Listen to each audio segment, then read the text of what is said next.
Did you like the lake house I bought for you, Mom?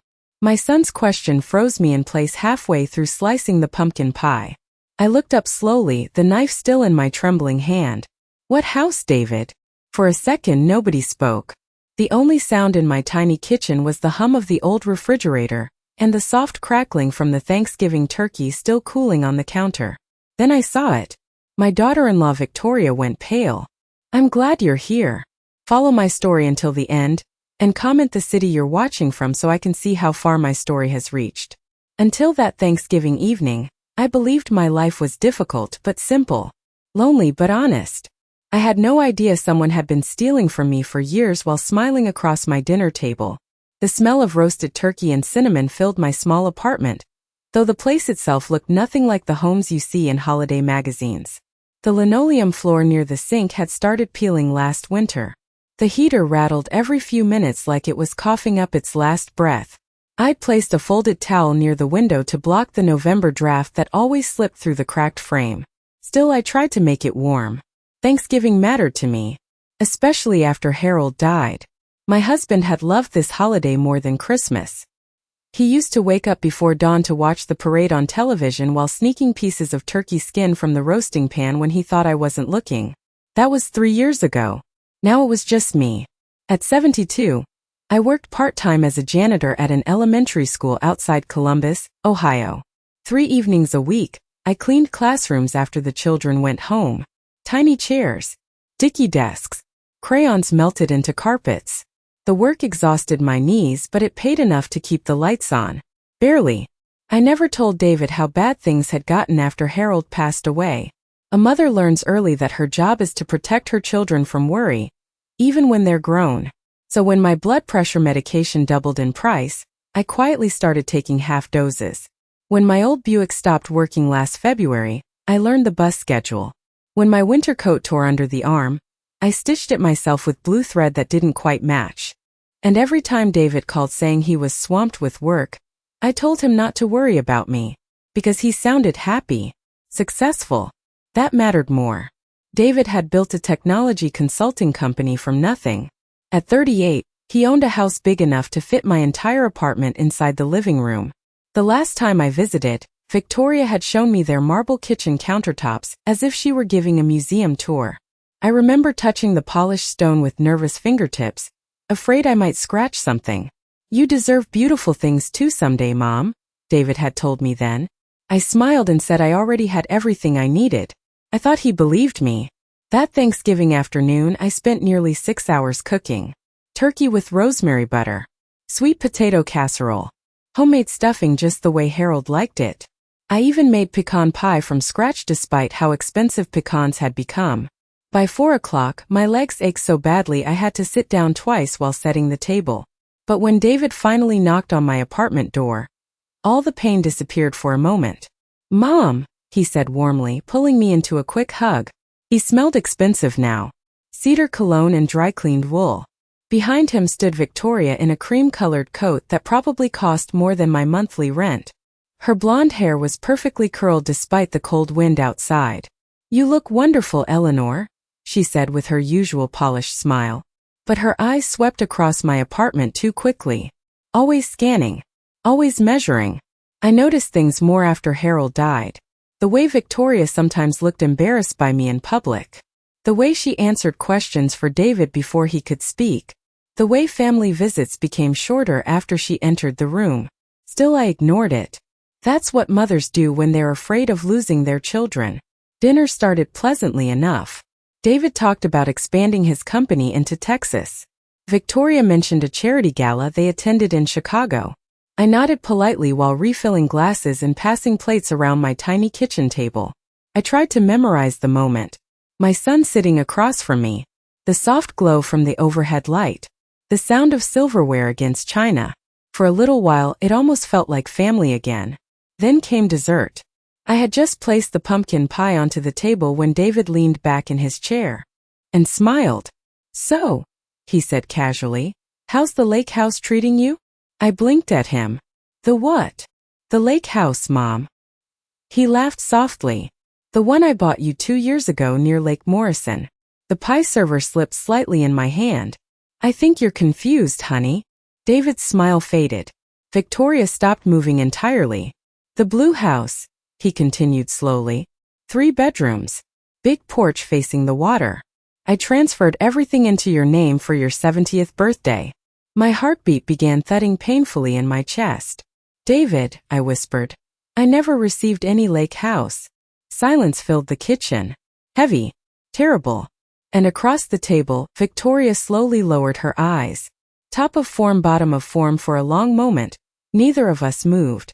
The pumpkin pie sat untouched in the center of the table, steam still curling from the golden surface. Outside my apartment window, snow had started falling in soft, slow flakes beneath the streetlight. Somewhere down the hall, a neighbor laughed at a football game playing too loudly on television. But inside my kitchen, the air felt frozen solid. David stared at me like he no longer recognized the woman sitting across from him. What do you mean you never received it? He asked carefully. I swallowed hard. Exactly what I said, sweetheart. I don't own any lake house. Victoria suddenly stood up so quickly her chair scraped against the floor. I just remembered, she said, forcing a brittle smile. I need to make a quick phone call. She grabbed her purse and disappeared toward the hallway near the bathroom before either of us could respond. David watched her leave, confusion darkening his face. Then he turned back to me. Mom, I bought that house for you after Grandpa's birthday dinner 2 years ago. You cried when you told me how much you miss fishing trips with Dad. His forehead tightened. I wanted you to have someplace peaceful. I felt dizzy. Fishing trips. Harold had loved lakes. Every summer for nearly 30 years, we rented the same tiny cabin in northern Michigan. Harold would wake before sunrise with his tackle box while I sat wrapped in blankets on the dock drinking coffee. After he died, I stopped going near water entirely. Some memories hurt too much. I swear to you, David, I said softly, I never received any house. He leaned back slowly, color draining from his face. What about the monthly deposits? I blinked. What deposits? The money. His voice sharpened with alarm now. I've been sending you $1,500 every month for maintenance and living expenses. The room tilted slightly around me. $1,500. Every month. For 2 years. My fingers tightened around the edge of the tablecloth. David. My voice cracked despite my effort to stay calm. I haven't received anything. His eyes widened. That's impossible. I almost laughed at the irony of that word. Impossible. Yet 3 months earlier, I'd stood in the pharmacy holding my prescription bottle, while calculating whether I could afford both medication and groceries before payday. Last winter, my electricity had nearly been shut off during a cold snap because I fell behind on the bill after catching pneumonia. Impossible had apparently become my normal life. David pulled out his phone immediately, fingers moving fast across the screen. No, he muttered under his breath. No, no, no. I watched him scroll through emails, bank confirmations, scan documents. His breathing became uneven. I have copies of everything, he said. The property transfer. Wire confirmations. Insurance payments. He looked up sharply. Mom, all of this was sent to your address. My stomach dropped. What address? The condo on Briarwood Lane. I frowned. I've never lived on Briarwood Lane. Silence again. This time worse. Because now David looked afraid. From the hallway, I could hear Victoria speaking in a hushed voice on her phone. Fast. Nervous. Too quiet to understand clearly. David heard it too. His expression changed. Not anger yet. Something colder. The kind of focus successful men develop when they realize they've been lied to. When did you move? He asked slowly. I didn't. But the paperwork. I've lived here for 6 years. He rubbed both hands over his face. That can't be right. Victoria helped organize everything while I was traveling. He looked toward the hallway unconsciously. She said your mail was getting forwarded because you wanted privacy. I felt a strange heaviness settle into my chest. Not shock anymore. Recognition. Tiny moments from the past 2 years began surfacing one after another like objects floating to the top of dark water. Victoria insisting on helping me with paperwork after Harold died. Victoria offering to simplify my banking apps because technology stressed me out. Victoria asking casual questions about my passwords while pretending to write down birthday reminders. At the time I thought she was trying to be helpful. Now my skin felt cold. David stood up abruptly and walked toward the hallway. Victoria, he called firmly. Her voice stopped immediately. A second later she appeared in the kitchen doorway, phone clutched tightly in her hand. Her smile looked strained now. Everything okay? David stared at her. Why does Mom not know about the lake house? Victoria blinked once. What do you mean? She says she never received it. For the first time since arriving, Victoria truly looked shaken. Only for a second. Then her expression softened into concern. Oh my goodness, she breathed. Maybe there was some misunderstanding with the paperwork. I watched her carefully. Victoria always recovered quickly. That was one of the things that made her so difficult to read. She knew how to sound calm even when everyone else felt emotional. David didn't sit back down. What about the monthly deposits? I'm sure there's an explanation. What explanation? Her fingers tightened around the phone. Well, maybe Eleanor forgot? Stress can affect memory at her age. The words landed softly, politely, like little knives wrapped in silk. At her age. I looked down at my folded hands. Wrinkled skin. Blue veins. Fingers stiff from decades of work. For a brief moment shame tried creeping in. Then something unexpected replaced it. Anger. Not loud anger. Not screaming. Just a quiet realization that someone had been slowly erasing my dignity while pretending to care for me. David's face hardened. My mother is not confused. Victoria opened her mouth, but no words came out. And sitting there beneath the warm kitchen light, with Thanksgiving dinner growing cold around us, I suddenly understood something terrifying. This wasn't a misunderstanding. Someone had built an entire second life using my name, and my son was only beginning to see it. Top of form Victoria let out a small laugh. Not a warm laugh. Not embarrassed either. It was the kind of laugh people use when they're desperately trying to regain control of a situation slipping through their fingers. David, she said gently, your mother's upset. Maybe this isn't the best conversation for tonight. I saw it immediately. The shift in her tone. She wasn't talking to him like a wife anymore. She was managing him, steering him, the same way I'd watched her do for years during family dinners and holidays. Only this time David noticed too. His jaw tightened. No, he said flatly. We're having this conversation now. The kitchen suddenly felt too small for all three of us. The scent of cinnamon and turkey had turned heavy in the air. My old wall clock ticked loudly above the refrigerator, each second scraping against my nerves. Victoria crossed her arms carefully. I'm sure there's a reasonable explanation. Then explain it, David replied. Her eyes flickered toward me briefly before returning to him. The house paperwork was complicated. Your mother was grieving. There were a lot of documents after Harold passed away. I felt my chest tighten at hearing my husband's name spoken so casually. Harold had been gone only 3 months when Victoria first started offering to help me organize finances. At the time I thought it was kindness. Now those memories felt different. Sharper. I remembered sitting at this very kitchen table surrounded by insurance forms while Victoria calmly flipped through papers beside me. You shouldn't stress yourself with all this legal stuff, Eleanor, she'd said softly. I'll help keep everything organized. I had been so exhausted back then. Grief does strange things to the mind. It turns ordinary tasks into mountains. Some mornings, simply getting dressed felt impossible after Harold died. So when Victoria offered help, I accepted it gratefully. That realization made me feel sick. David stepped closer to his wife now. Why was Mom's address changed? Victoria hesitated. It wasn't changed exactly. What does that mean? She said she wanted privacy. I never said that, I interrupted quietly. Victoria turned toward me with forced patience. Eleanor, maybe you don't remember. I remember my own life. The words came out firmer than I expected. Silence fell again. For years, I had avoided confronting Victoria directly. I told myself it kept peace in the family. I told myself David was happy, and that mattered more than my discomfort. But sitting there now, watching her slowly try to paint me as confused, frail, forgetful, something inside me hardened. David noticed it too. His eyes moved between us carefully, like he was finally seeing dynamics that had existed for years without his attention. Show me the deed, I said quietly. Victoria blinked.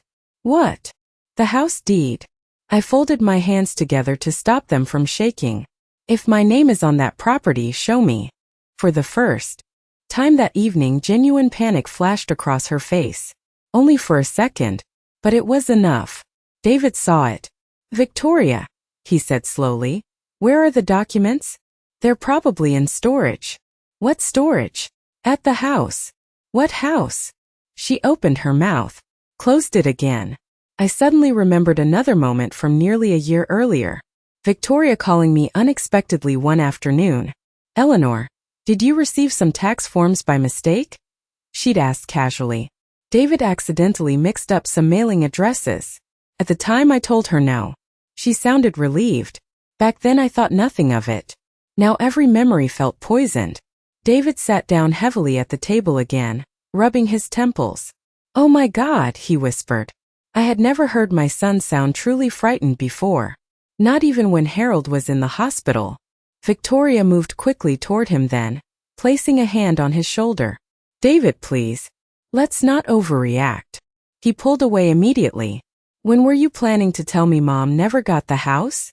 I thought she knew. You handled the paperwork. Because you were traveling constantly. Their voices began rising now, bouncing off the cramped kitchen walls. I stayed silent. Not because I was weak. Because suddenly I felt very tired. A deep kind of tiredness that settles into your bones when you realize betrayal didn't happen all at once. It happened slowly, quietly, one small manipulation at a time. I looked around my apartment. The faded curtains. The stained oven handle repaired with tape. The tiny artificial Christmas tree still tucked beside the bookshelf because I couldn't afford a new storage bin last year. All this time, my son believed I was living comfortably beside a lake. Meanwhile, I'd spent nights sleeping under extra blankets because I was afraid to raise the heat. A sharp ache rose in my throat, but I forced it back down. I would not cry in front of her. David suddenly stood again. Open your banking app, he said. Victoria froze. What? The account where the maintenance payments went. That's ridiculous. Open it. Her face lost color. David. Now. The room became unbearably quiet. Slowly, reluctantly, Victoria unlocked her phone. Even from across the table, I could see her hands trembling.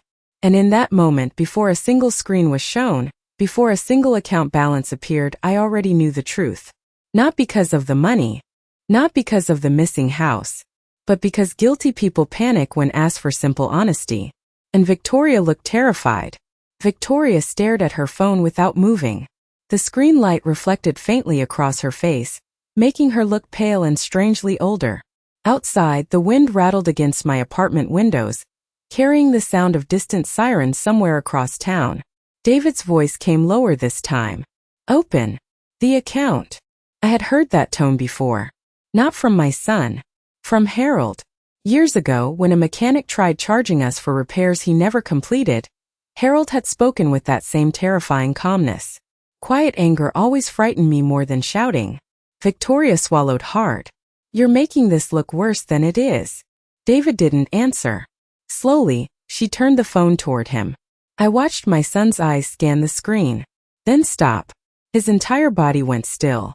How much is this? He asked quietly. Victoria immediately spoke too fast. It's not what you think. How much? It was temporary. David looked up at her. I had never seen his expression so empty. Not rage. Not confusion. The look of someone watching their reality crack apart in real time. You moved the money into your personal account? He asked. Victoria crossed her arms defensively now, panic finally slipping through the polished image she worked so hard to maintain. I was managing it. For 2 years. You were busy. That wasn't your money. Her voice suddenly sharpened. It was our money, David. The words exploded through my tiny kitchen. Silence followed immediately afterward. Heavy silence. The kind that changes things permanently. I lowered my eyes to the tablecloth Harold and I bought 20 years ago from a little antique store outside Cincinnati. One corner was frayed now. I kept meaning to sew it properly. Funny what details your mind notices when your heart hurts too much. Victoria began pacing near the sink. You have no idea how much pressure I've been under, she snapped. Your mother constantly needed things. Bills, medications, repairs. I never asked you for anything, I said quietly. She turned toward me too quickly. Because you wanted David to think you were struggling. The accusation hit me harder than I expected. David looked stunned. What are you talking about? Victoria laughed bitterly. She always plays helpless around you. Don't you see that? The tiny apartment. The old clothes. It's emotional manipulation. I felt something cold settle into my chest. Not sadness anymore. Clarity. For years, I had wondered why every conversation with Victoria left me feeling slightly ashamed of existing. Now I understood. People like her survive by rewriting reality until kindness looks like weakness. David stepped away from her slowly. My mother worked 60 years of her life, he said. She raised me after Dad worked double shifts. She skipped vacations so I could go to college. His voice cracked slightly. What exactly do you think she manipulated? Victoria's expression shifted instantly again. Tears filled her eyes with almost impressive speed. I did this for us, she whispered. There it was. Not denial. Not apology. Justification. I closed my eyes briefly. When Harold was alive, he used to say something about character. You learn who people are, he'd tell me quietly, when they finally believe nobody's watching. For years, Victoria believed nobody was watching. David sat back down heavily, staring at the transaction history on her phone. Month after month. Transfers. Maintenance payments. Property taxes. Insurance fees. Money meant for me. Gone. And suddenly memories began lining themselves up inside my mind with painful precision. The winter my heater broke during a snowstorm, and Victoria casually suggested space heaters were more affordable for seniors. The time I mentioned struggling with grocery prices, and she smiled sympathetically while carrying a designer handbag worth more than 3 months of my rent. The afternoon she insisted on helping me set up online banking, only for my passwords to mysteriously stop working afterward. At the time I blamed myself. Old age makes you question your own memory even before other people do it for you. That realization hurt more than the missing money. David looked physically sick now. Where's the deed? He asked. Victoria hesitated too long. My son noticed. So there never was a transfer, was there? Her silence answered him. He stared at her in disbelief. You never put the house in Mom's name. I was going to. When? We needed time. For what? Victoria suddenly slammed her hand against the counter. For security. The sound made me jump. You hand everything away without thinking, she cried. Do you know how hard I worked to build our life with you? What if your company collapsed someday? What if something happened? Her breathing became uneven. I protected us. David looked at her like she was a stranger. You stole from my mother. No, I managed assets for our future. You let her live like this. Victoria's eyes flickered around my apartment for the first time that evening without pretending politeness. The worn carpet. The thrift store lamp. The tiny kitchen barely large enough for 3 people. And for the first time I think she truly saw it too. Not as an inconvenience. Not as a background detail. But as evidence. Evidence that while she spent 2 years hiding money and property, I had been surviving quietly one overdue bill at a time. Her voice lowered. I didn't think it was this bad. Something inside me almost laughed at that. Not cruelly. Just tiredly.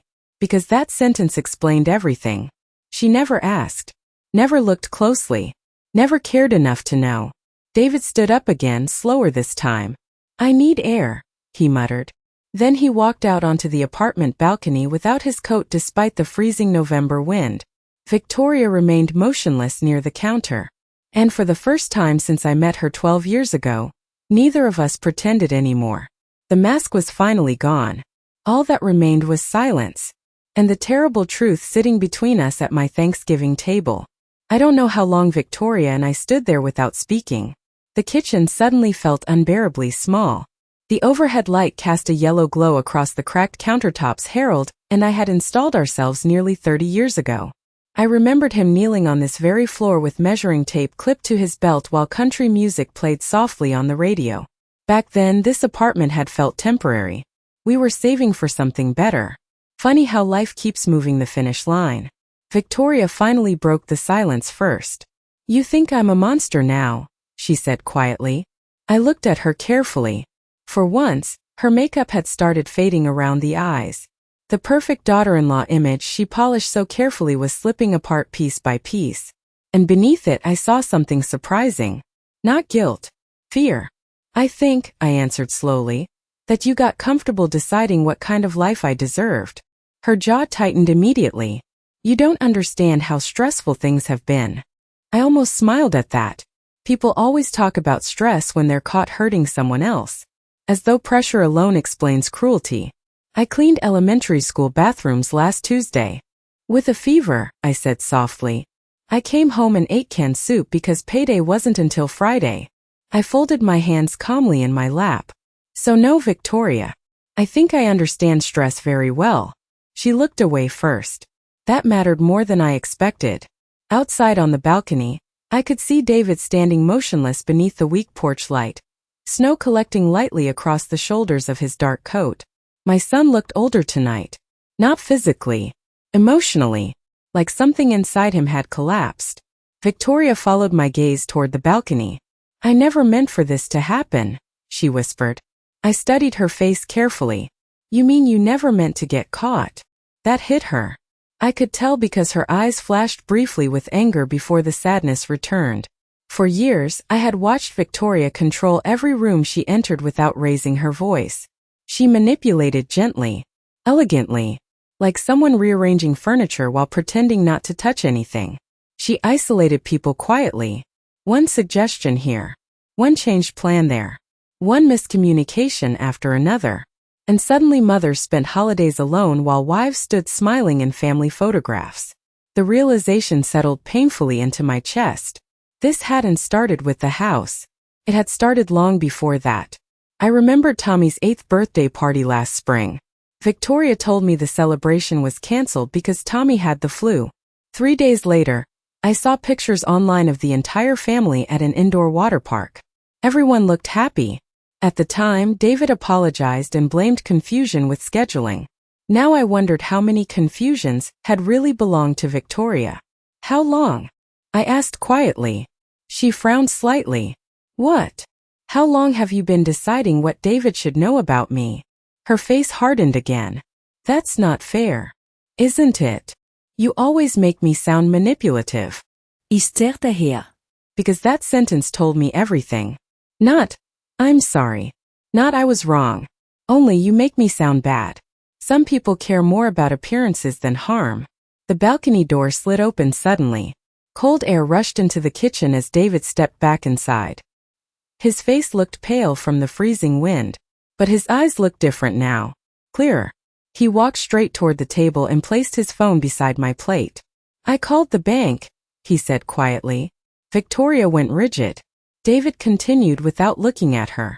"The maintenance account was redirected 18 months ago." His voice sounded disturbingly calm. The representative confirmed someone changed the contact information manually. Victoria crossed her arms tightly. "I can explain." David ignored her. "I also contacted the attorney who handled the property purchase." Now she looked genuinely frightened. My heartbeat slowed strangely. Not from relief. From certainty. The truth was no longer hiding. David looked directly at his wife for the first time in several minutes. "The house is still legally under an LLC connected to your cousin." Victoria's face drained completely of color. I closed my eyes briefly. There it was. The final piece. Not confusion. Not miscommunication. A plan. Carefully built. Carefully hidden. David laughed softly then. But it wasn't humor. It was heartbreak. "Oh my God," he whispered. "You actually stole it." Victoria stepped toward him quickly. "David, listen to me." "No," he backed away. "You used my mother's name. I was trying to protect our future. You let my 72-year-old mother scrub floors while you hid money from us. I didn't know she was struggling that badly. You never asked." His voice cracked loudly through the apartment. And suddenly I saw it. The exact moment a man realizes the person he trusted most may not exist at all. Victoria began crying then. Real tears this time. Heavy ones. But even now, something felt missing. Because she still hadn't apologized to me. Not once. David noticed too. He turned slowly toward me. And the expression on his face nearly broke my heart. Guilt. Deep, unbearable guilt. Mom, his voice shook. Why didn't you tell me? I looked at my son for a long moment. The little boy who used to crawl into bed beside me after thunderstorms. The teenager who worked weekends at Harold's repair shop to save for college. The man who thought he'd taken care of his mother, while she quietly fell apart 2 bus rides away from his mansion. Because that's the cruelest part of manipulation. Sometimes it doesn't only steal money, it steals relationships. I thought you were happy, I said gently. David covered his mouth with one trembling hand. And for the first time that night my son started to cry. Top of form, David's crying unsettled me more than the shouting had. My son rarely cried. Not when Harold died. Not when his company nearly collapsed during the recession years ago. Not even when he broke his arm falling from a tree at 12 years old and insisted he was fine, while the bone bent unnaturally beneath his sleeve. But now, standing in my cramped apartment kitchen with tears sliding silently down his face, he looked like a lost little boy again. And somehow that hurt worse than Victoria's betrayal. Mom, he whispered again. Why didn't you call me? I stared down at my hands for a moment before answering, because the truth sounded pathetic out loud. Every time I tried, I said quietly, you sounded busy. The shame on his face deepened instantly. Victoria wiped her cheeks quickly. You can't blame me for that, she snapped weakly. David works non-stop. But neither of us looked at her now. David pulled out a chair slowly and sat beside me at the table instead of across from me. It was such a small movement, but I felt it deeply. Like a bridge rebuilding itself one plank at a time. I thought you were okay, he said hoarsely. I know.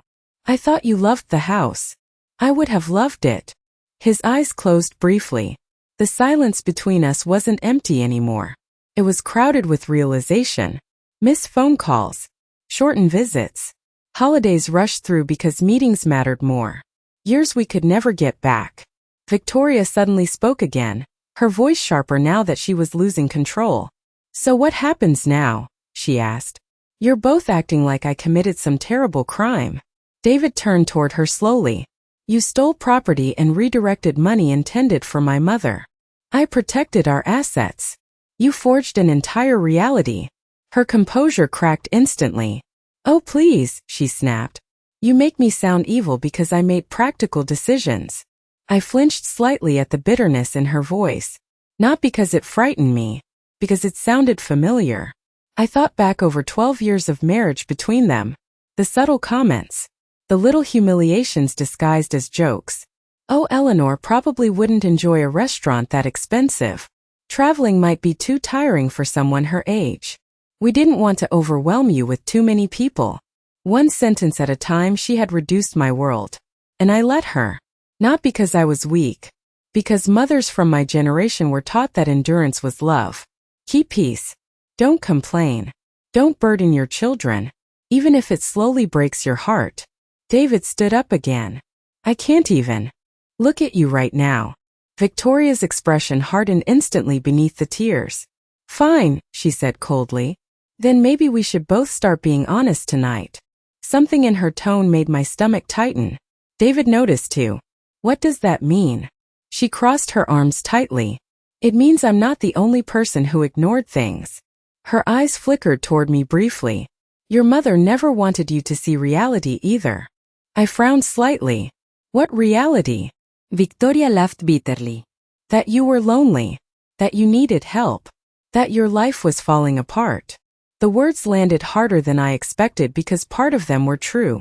After Harold died, loneliness became physical. It sat beside me while I drank coffee in silence each morning. It followed me through grocery stores while couples argued gently over brands of soup. It waited for me in the apartment every night after work. Sometimes I kept the television on just to hear human voices. David looked devastated. I would have helped you. I know that now. But why hide it? I smiled faintly, though it hurt. Because parents don't stop protecting their children, just because the children grow up. That broke him all over again. He leaned against the counter, pressing trembling fingers against his eyes. Victoria watched him carefully. And for the first time all evening I saw fear shift into something uglier. Resentment. Not toward me. Toward him. Because manipulators can survive many things. But not losing influence. You're choosing her side, she said quietly. David lowered his hand slowly. She's my mother. And I'm your wife. You lied to me. I did what I thought was necessary. You isolated my mother. Victoria scoffed. She isolated herself. The words echoed harshly through the apartment. I felt them like a slap. And judging by David's expression, so did he. Because suddenly every missing holiday and awkward family dinner looked different now. Not accidents. Not misunderstandings. A pattern. Carefully encouraged distance disguised as practicality. David looked at Victoria with exhausted disbelief. You really think this is normal, don't you? Her face crumpled again. You don't understand how hard it was competing with a ghost. The room fell silent. My heartbeat slowed. Harold? David asked quietly. Victoria looked away. Your father was perfect to both of you, she muttered bitterly. Everything became about preserving memories and traditions and old stories. Tears filled her eyes again.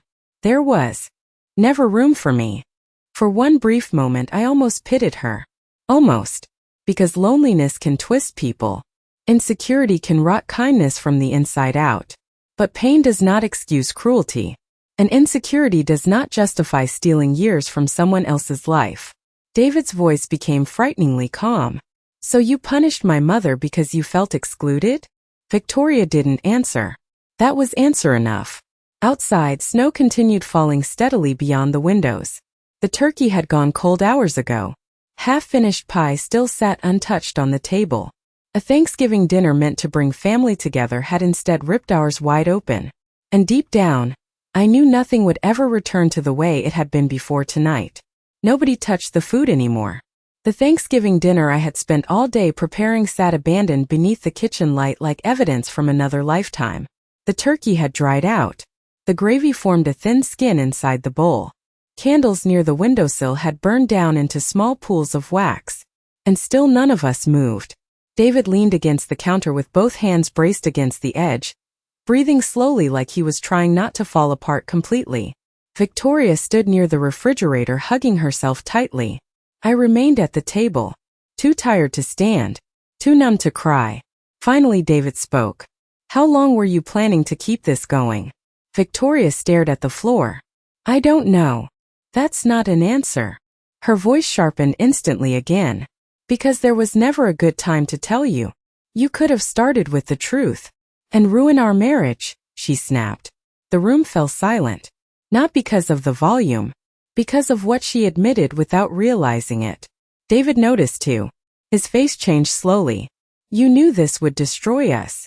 Victoria's eyes filled immediately. I was trying to hold everything together. No, he said quietly. You were trying to control everything. That word hit her harder than shouting ever could. Control. Because suddenly all the little manipulations sounded uglier when spoken aloud. Victoria laughed bitterly through tears. You think your mother's innocent in all this? David looked stunned. What? She wanted you to feel guilty. I blinked slowly. Excuse me. Victoria turned toward me now. Years of hidden resentment finally pouring out openly. She always acted so fragile around you. So self-sacrificing.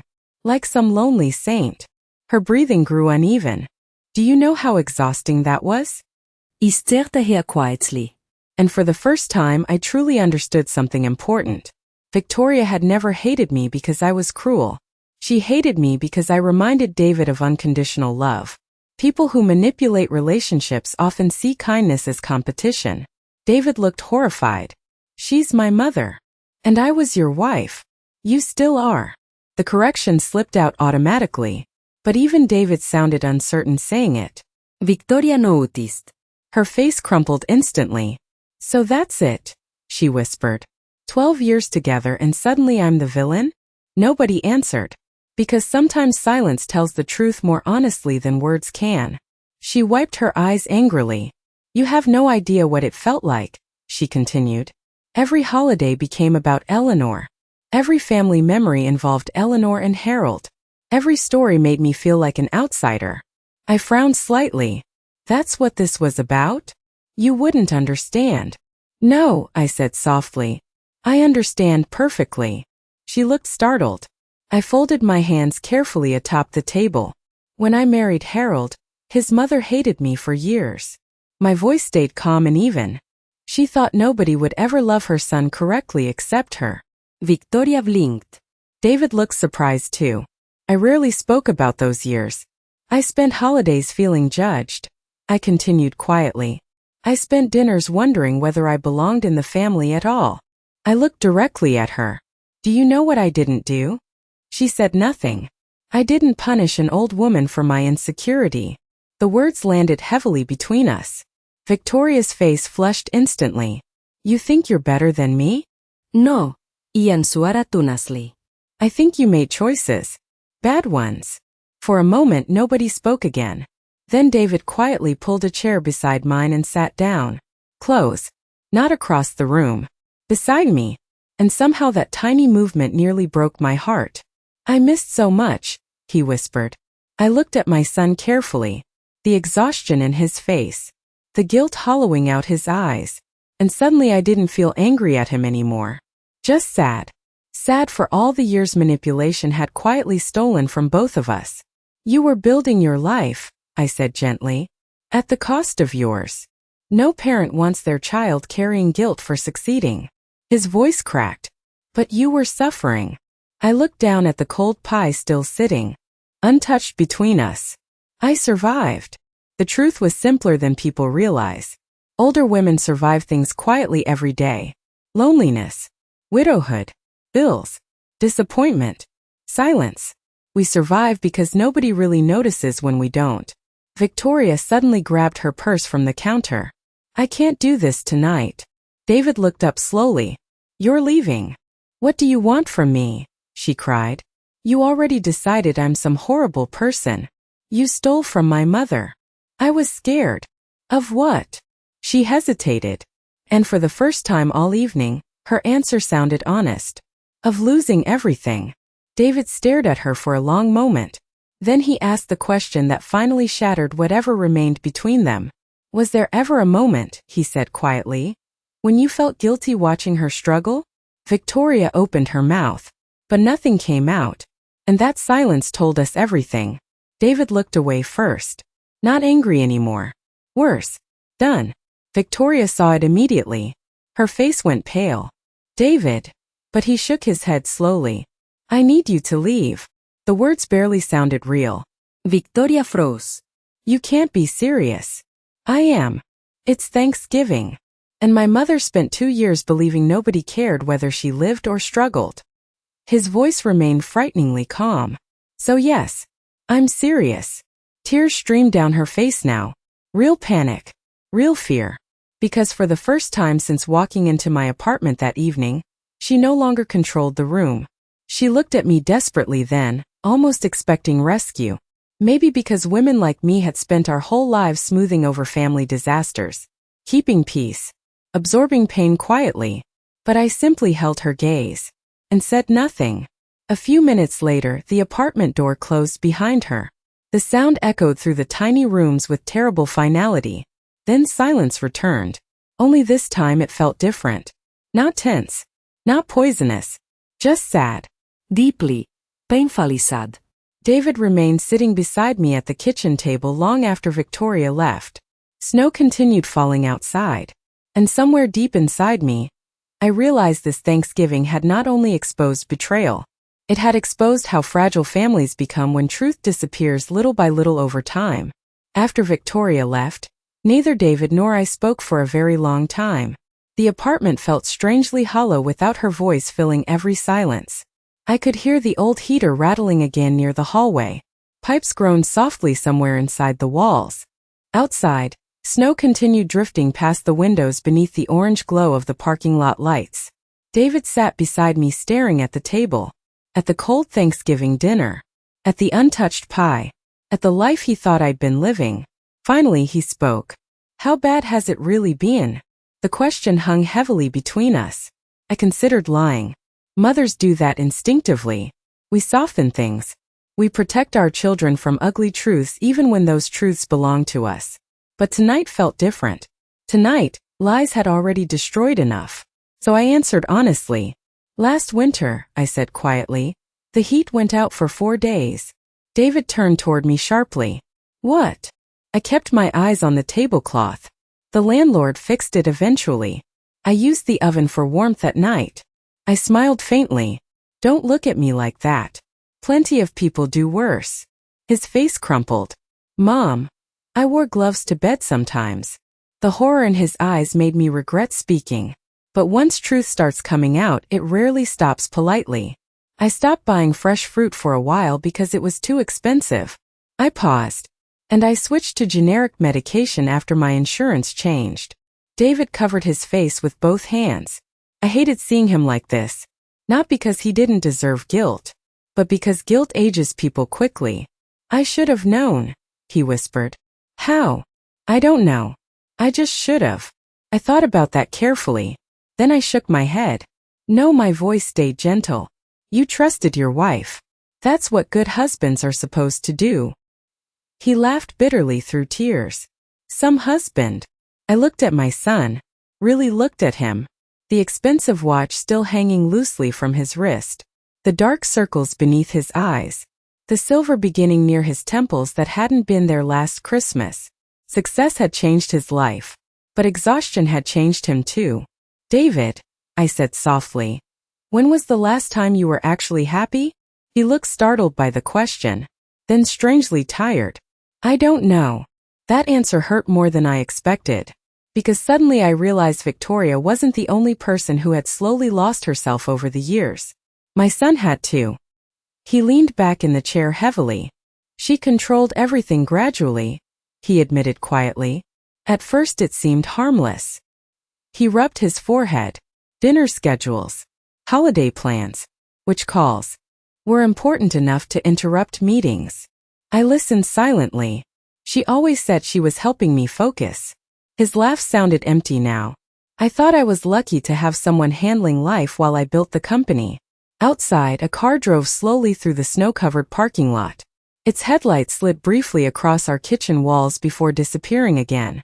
David stared down at his hands. You know what's sick, he whispered. I actually thought you preferred being alone. I smiled sadly.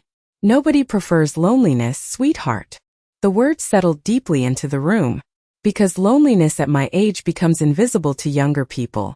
Widows learn that quickly. After Harold died, casseroles arrived for 2 weeks. Sympathy cards for maybe 3. Then life moved on for everyone else while mine stayed painfully still. People stop calling. Families get busy. And eventually your silence becomes normal to them. David looked physically ill now. She told me you liked your independence. I liked not feeling like a burden. His eyes filled again immediately. You were never a burden. I reached over slowly and touched his hand. The same hand I once held crossing kindergarten parking lots. You don't have to punish yourself forever for not seeing it sooner. But you suffered. Yes. The honesty of that word seemed to break something open inside him. He stood suddenly and walked toward the apartment window, staring out at the falling snow. When Dad died, he said quietly, I thought I was taking care of everything. You were grieving too. I should have checked on you more. I didn't answer. Because he was right. But sometimes love means allowing people to face truth without rescuing them from it immediately. David remained silent for nearly a minute before speaking again. She isolated me too. I blinked slowly. What do you mean? He kept staring outside. She always had reasons why people disappointed us. His voice sounded distant now, like he was finally assembling years of scattered memories. Friends who used me. Employees who weren't loyal. Family members who didn't respect boundaries. A chill moved through me, because I recognized the pattern instantly. People who manipulate others often work slowly. Not by creating love, by creating dependence. She made the world smaller, David whispered. I looked down at the cold remains of Thanksgiving dinner. And suddenly I understood why Victoria feared losing control so desperately. Because isolated people are easier to manage. David turned back toward me finally. I don't even know what's real anymore. My heart ached hearing that. So many older women understand that feeling. The terrible moment when trust collapses and every memory becomes questionable. I stood carefully from the table, my knees aching immediately. Come here, I said softly. David looked confused for a second. Then he walked toward me slowly. And for the first time in years, I wrapped my arms around my son while he cried against my shoulder like he used to after childhood nightmares. I held him quietly beneath the dim kitchen light while snow fell outside the apartment windows. And deep down I realized something heartbreaking. The house Victoria stole was never the most valuable thing taken from us. Time was. Years of distance. Years of missed moments. Years we would never get back. The next morning, I woke up expecting to hear Harold's footsteps in the hallway. Grief does that sometimes. Even 3 years later, there were mornings when my heart forgot he was gone for a few beautiful seconds. Then reality settles back in. Cold and quiet. I opened my eyes to weak gray sunlight filtering through the curtains and immediately remembered Thanksgiving dinner. The missing house. The stolen money. Victoria leaving in tears. David crying at my kitchen table. For a moment I stayed perfectly still beneath the blankets, listening to the apartment around me. The heater rattled unevenly. Somewhere upstairs water pipes groaned awake. A dog barked faintly outside near the parking lot. Everything felt strangely normal. As if lives hadn't shattered in this very kitchen only hours earlier. I slowly sat up, my joints aching from sleeping badly, and reached for my glasses on the nightstand. That's when I noticed the folded blanket on the couch. David was still there. He had fallen asleep sometime after 3 in the morning while sitting upright beside the lamp. One arm hung awkwardly over the side of the couch, and his expensive wool coat was still draped across his chest. Seeing my grown son sleeping in my tiny apartment like a lost child nearly broke my heart all over again. For years I had imagined what it might feel like to have him close again. I never imagined it would happen like this. Carefully, I moved into the kitchen and started making coffee. The apartment still smelled faintly like Thanksgiving. Dinner and extinguished candles. Dirty dishes filled the sink. Half the turkey remained untouched inside the refrigerator. Evidence of a family that no longer existed in the same shape. As the coffee brewed, I noticed David stirring awake in the living room. He sat up slowly, looking disoriented for a moment before memory hit him. His face immediately darkened. "You should have slept in your bed," I said softly. He rubbed both hands across his face tiredly. "I didn't want to leave you alone." Something about those words healed a tiny place inside me I hadn't realized was still wounded. I poured him coffee exactly the way he liked it.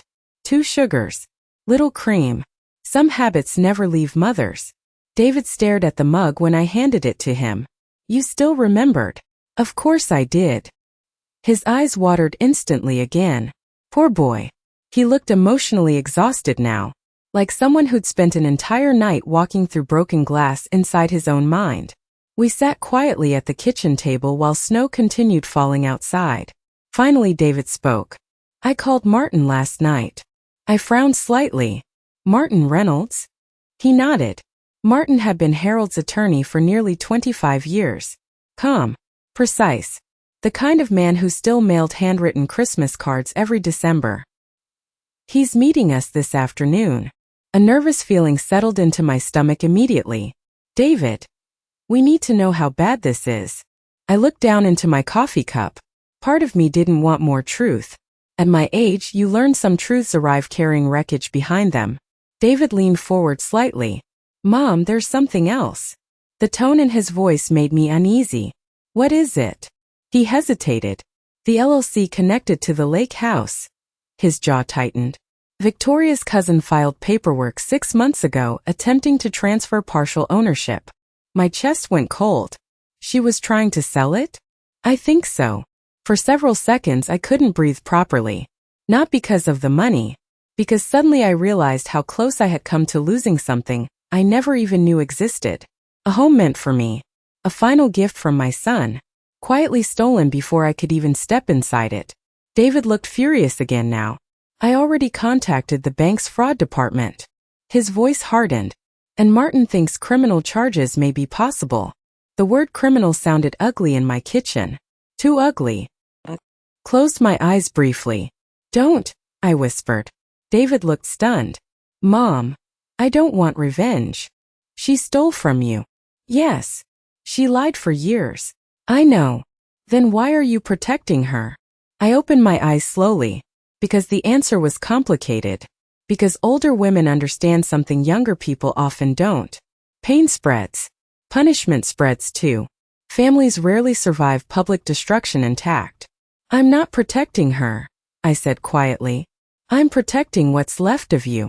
David stared at me silently. I continued carefully. If this becomes a war, nobody wins. Not really. His shoulders sagged heavily. I don't even know who I married. That sentence lingered painfully between us. Because betrayal changes memory itself. Every anniversary becomes questionable. Every smile suspicious. Every moment rewritten. The knock on the apartment door came shortly before noon. Martin Reynolds looked exactly the same as always. Silver hair neatly combed back. Dark overcoat dusted lightly with snow.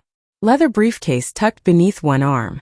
But the expression on his face told me David had already explained everything. Eleanor, he said gently as he stepped inside. I'm very sorry. I nodded silently. Martin removed several folders from his briefcase and spread them carefully across the kitchen table. Property records. Bank statements. Transfer documents. Legal filings. The paperwork looked strangely clinical compared to the emotional destruction surrounding it. David sat rigid beside me. Martin adjusted his glasses. I spent most of the night reviewing these records, he said carefully. And unfortunately, the situation appears worse than we initially thought. My stomach tightened. How much worse? Martin hesitated briefly.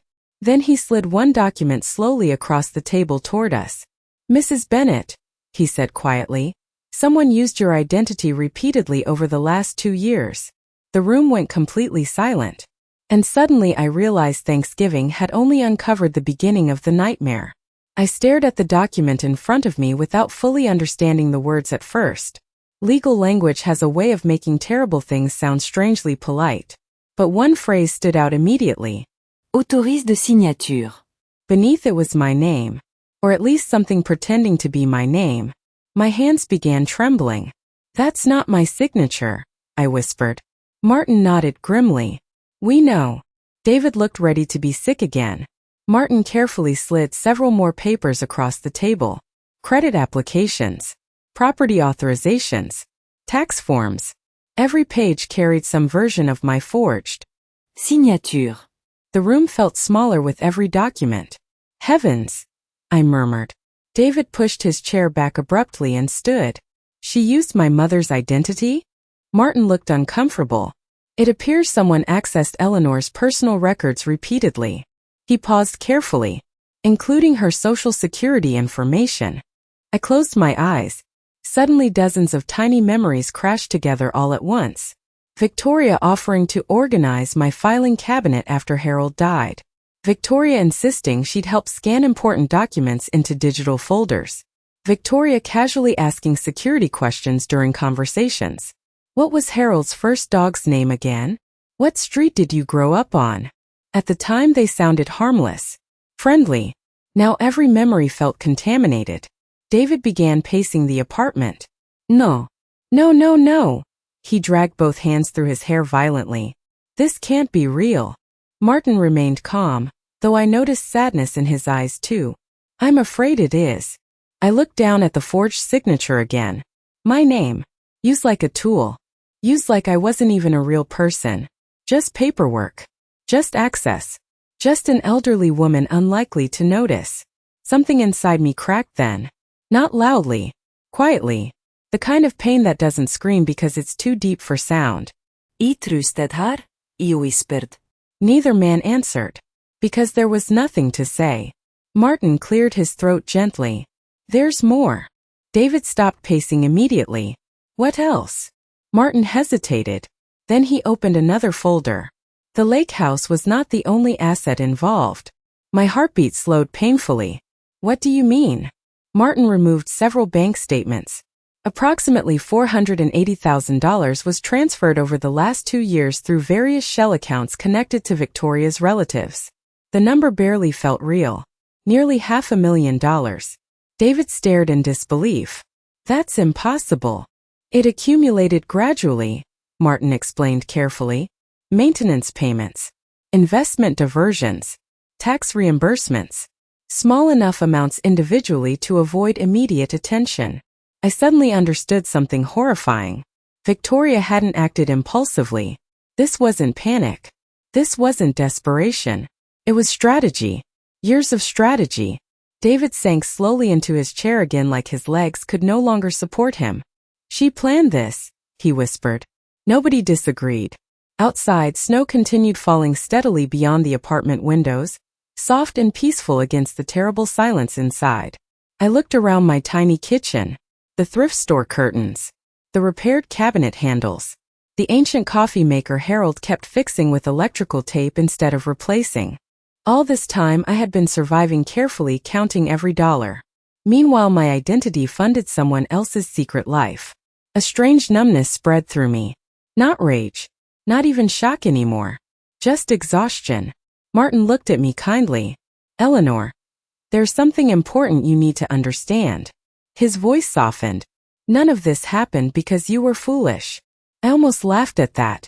But I was foolish, I said quietly. I trusted family.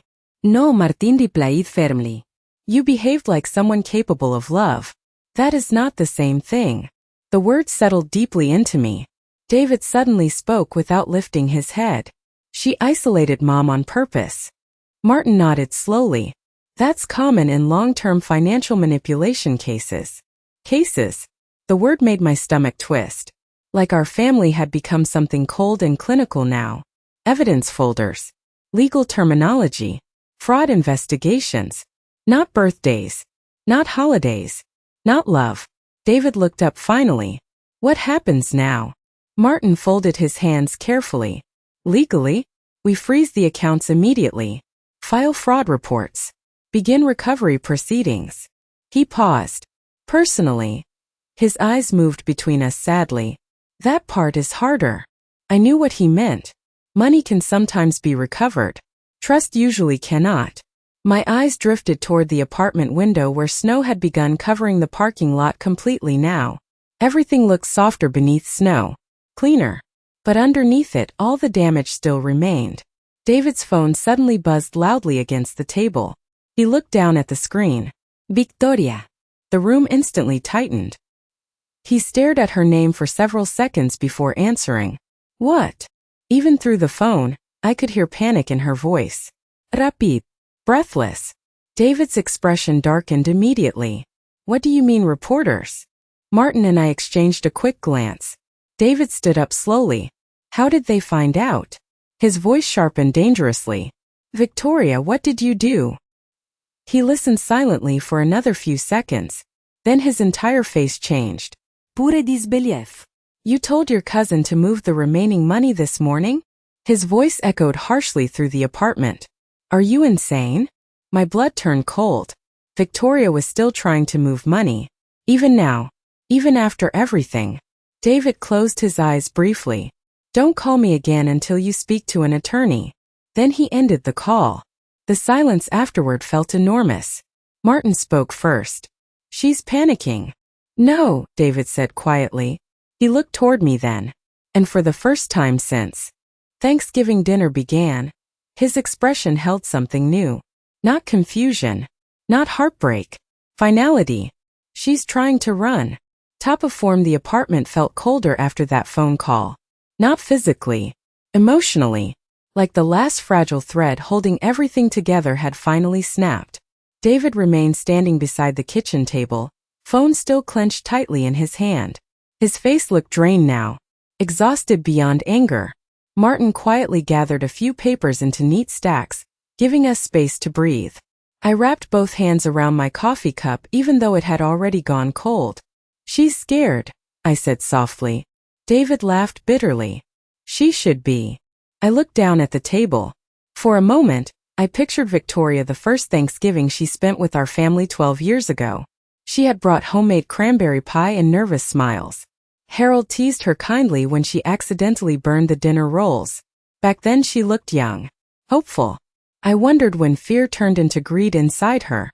Or maybe it had always been there. Martin finally spoke carefully. David, if funds are actively being moved, we need immediate legal action. David nodded slowly. I know. But he sounded tired. Not determined. Not victorious. Just tired. That's the ugly truth about betrayal. People imagine dramatic endings. Screaming matches. Revenge. Satisfaction. Real betrayal mostly leaves exhaustion behind. David sat down heavily across from me again. I keep replaying everything, he admitted quietly. Every holiday. Every excuse. Every time Victoria said you were busy, or preferred staying home. I smiled faintly. She was very convincing. That's not an excuse. No, I agreed gently. But it is an explanation. He rubbed his eyes hard. I failed you. The pain in his voice cut deeper than I expected. Because despite everything, he was still my child. A grown man with gray beginning in his hair and millions in the bank was somehow still the little boy who used to bring me dandelions from the yard because he thought they looked beautiful. I reached across the table slowly and touched his hand. You made mistakes, I said softly.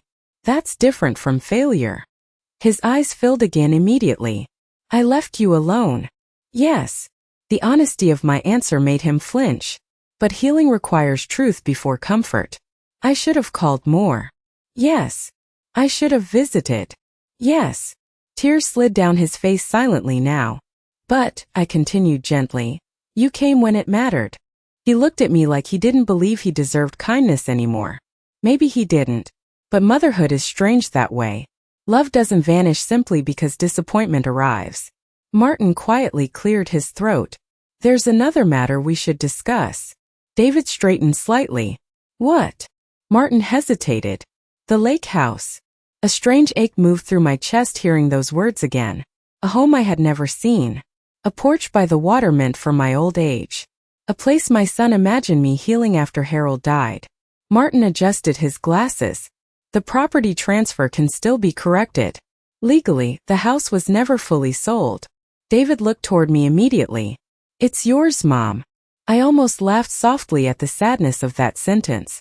Yours. Such a simple word. Yet all my life ownership felt temporary. First my parents' house. Then Harold's and mine together. Then this tiny apartment rented month to month. Women from my generation were rarely taught to think of anything as fully theirs. I don't need a lake house, I whispered. David looked shocked. Yes, you do. No. He smiled sadly. I need peace. The room fell quiet again. Because deep down, all three of us understood something important. This story had stopped being about money hours ago.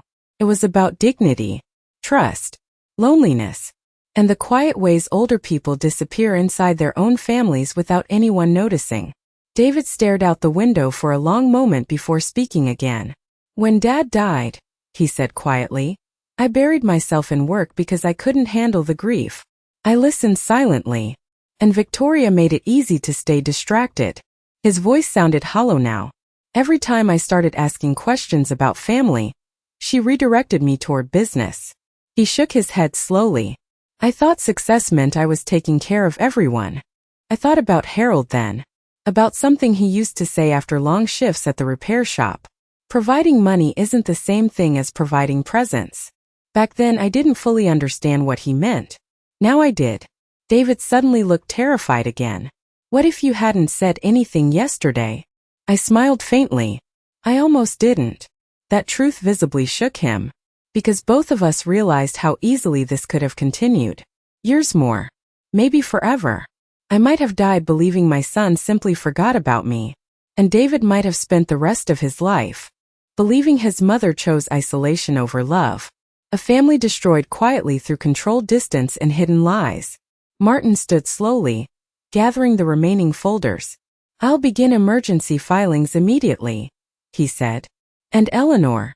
His expression softened kindly. You deserve far better than what happened to you. After he left, silence returned once more. But this silence felt different. Not sharp. Not poisonous. just heavy with truth. David remained seated at the kitchen table for several minutes before finally speaking. Come with me. I blinked. What? Leave this apartment. His voice cracked slightly. Please. I looked around slowly at the tiny kitchen. The worn cabinets Harold repaired 3 separate times. The curtains I hemmed myself. The small life I built quietly from survival and routine. For all its loneliness, this place had protected me too. I don't know, I admitted softly. David moved beside me again. You spent years surviving. Tears filled his eyes once more. Let me finally take care of you properly. And sitting there beneath the dim kitchen light while snow covered the world outside, I realized something unexpected. My son wasn't asking for forgiveness. He was asking for another chance to love me better. 1 year later, I stood barefoot on the wooden porch of my lake house watching sunlight shimmer across Lake Morrison. Mine. Even after everything that happened, that word still felt strange in my mind. Mine. The early morning air smelled like pine trees and cold water. Somewhere near the dock, wind chimes moved softly in the breeze Harold would have loved.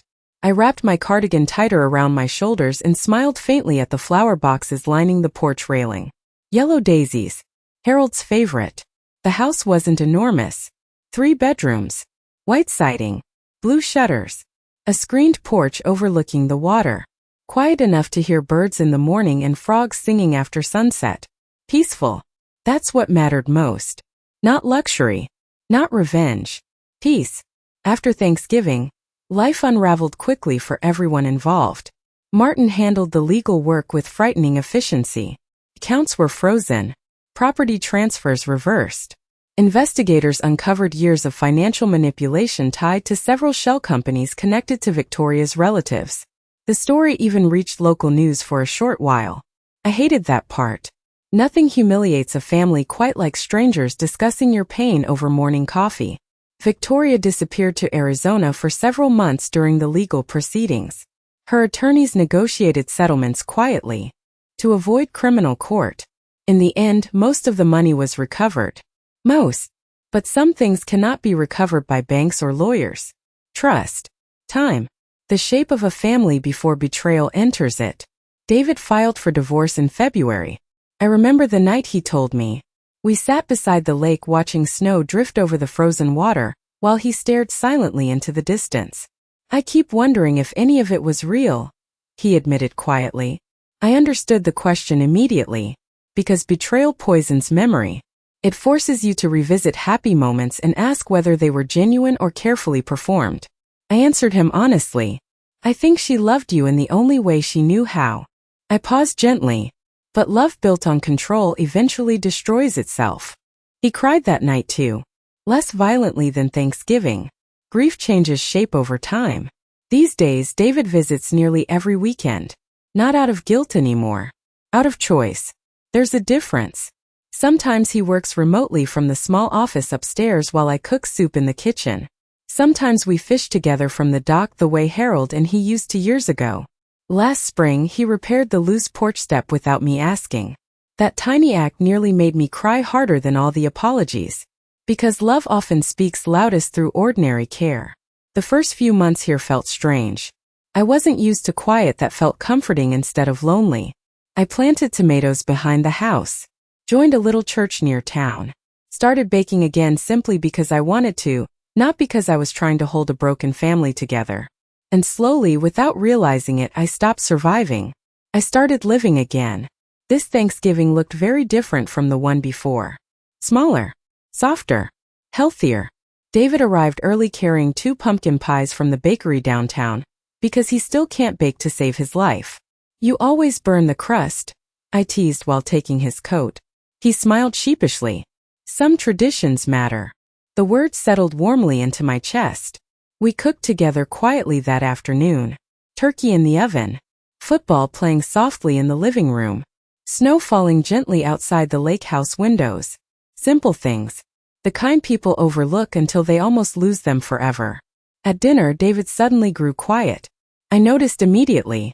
Mama instincts never retire, Harold used to joke. What is it? I asked softly. David stared down at his plate for a moment. I'm sorry, he whispered. Not dramatic. Not emotional. Just honest. I reached across the table and squeezed his hand gently. I know. Tears filled his eyes anyway. For all of it. I know that too. The truth is, forgiveness at my age looks different than people imagine. It isn't forgetting. It isn't pretending pain never happened. It's simply deciding not to spend the little time you have left carrying bitterness heavier than necessary. Outside, snow continued falling across the lake. Inside, candlelight flickered softly against the windows. And for the first time in many years, Thanksgiving no longer felt painful to me. Just peaceful. Later that night, after dishes were cleaned and leftovers packed away, I stepped onto the porch alone with a blanket wrapped around my shoulders. The lake stretched dark and still beneath the moonlight. I thought about Harold. About aging. About how easily older people become invisible inside their own families if nobody pays attention carefully. Then I thought about something else too. Survival. Not dramatic survival. Quiet survival. The kind older women practice every day without applause. We survive loneliness, widowhood, disappointment, betrayal. And somehow, after all of it, many of us still find ways to love again anyway. Behind me, the porch door opened softly. David stepped outside holding 2 mugs of hot chocolate. One for you, he said with a small smile. I took the mug carefully, warming my hands against it. Then together, mother and son stood side by side watching snow fall over the frozen lake in peaceful silence. And deep inside, I finally understood something. Some betrayals steal money. Some steal years. But the people who survive them quietly, they become stronger than either. Bottom of form, bottom of form, bottom of form.